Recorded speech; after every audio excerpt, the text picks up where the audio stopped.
আমি অসম ৰাজহ আইনৰ চেপ্টাৰ 12 আমি সংলগ্ন কৰিলো। চেপ্টাৰ 12 মানে কি যে ৰাজ্য চৰকাৰে যেতিয়া এটা মন্দিৰ নামঘৰ সাংস্কৃতিক প্ৰতীকক যেতিয়া আমি আইকনিক ষ্ট্ৰাকচাৰ বুলি ডিক্লেয়াৰ কৰিম তেতিয়া সেই আইকনিক ষ্ট্ৰাকচাৰটোৰ ভিতৰত অকল 1951 চনত অসমত থকা মানুহে মাটি কিনা বেচা কৰিব পাৰিব। আৰু 1951 চন মানে গুৱাহাটীৰ 1951 চন হলে নহব, সেই অঞ্চলটোৰ 5 কিলোমিটাৰ ব্যাসাৰ্ধৰ 1951 চন হ'ব লাগিব। অৰ্থাৎ বৰপেটা বৰদোৱাত 5 কিলোমিটাৰৰ ভিতৰত মাটিৰ লেনদেন 1951 চনত অসমত থকা আৰু এক ষ্টেপ ওপৰত গৈ সেই 5 কিলোমিটাৰ ব্যাসাৰ্ধৰ ভিতৰত থকা মানুহে সেই মাটি ক্ৰয় আৰু বিক্ৰয় কৰিব পাৰিব।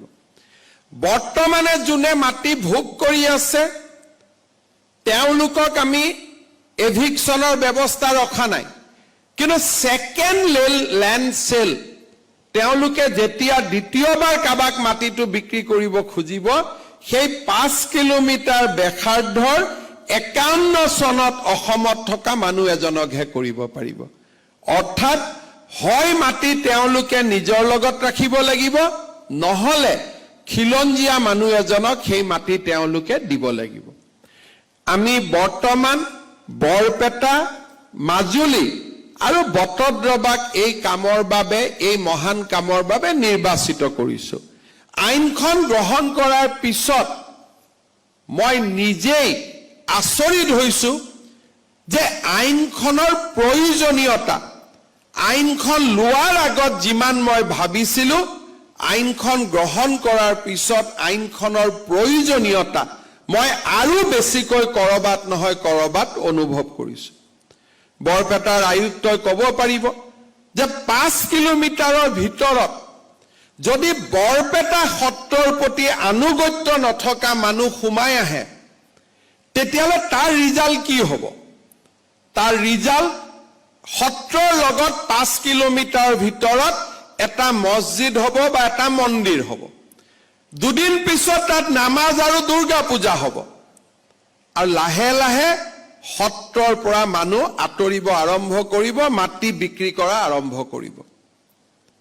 এই ধৰণে আমি অসমত আমাৰ স্বকীয়তাবোৰ হেৰাই পেলাইছিলো।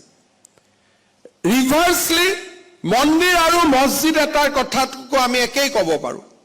যদি এটা মছজিদৰ 5 কিলোমিটাৰ ভিতৰত এটা দুৰ্গা পূজাৰ মন্দিৰ হয় সিও হয়তো ইছলাম ধৰ্মৰ লোকসকলে তাকো ভাল নাপাব।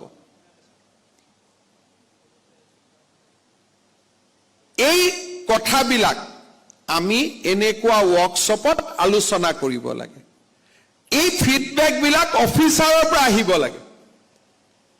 কিন্তু আজি এনেকুৱা ধৰণৰ আইন চৰকাৰৰ পৰা আহিছে, অফিচাৰৰ পৰা ফিডবেক অহা নাই, আৰু এই ফিৰিঙতিবিলাকে অসমত এদিন খাণ্ডৱ দাহৰ সৃষ্টি কৰিছে।